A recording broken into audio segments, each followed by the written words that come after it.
You know, my friend Steve Adler. Steve Adler's a Sacred Chocolate guy. Can we put the noni product up here? Steve Adler and I, I've known him for 13 and a half years. Maybe if it's actually, at this point, it's probably 14 years. I met him at a raw food potluck 14 years ago. Our first conversation was about Ormus. 14 years ago. Can you imagine that? I was probably the only other guy in the whole state even knew what that word meant. And here I meet this guy. Anyway, we were having a conversation. He said, you know what? Elements for Life has the leading noni product that's ever been put out in the market. That's true. Years ago, people were coming out with these noni juices. All these companies had these little noni things. But the thing is it was either really sweetened up with really bizarre stuff that you wouldn't want to ingest, or it was so heinously disgusting that you wouldn't want to drink it anyway. And so, they came up with something really cool.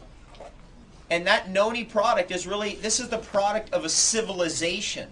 It's not just some dude came up and said, we just mix this and that, and here, we'll just try to feed people. Maybe it'll make some money. That's what Lucky Charms is. We'll, 2 cans Sam, we'll create a whole box, and then we had Fruit Loops. You know how much that, you know what the Captain Crunch, the artist formerly known as Captain Crunch. This is nothing like that, right? You look at the Andean civilization. What's going on down there in the Andes?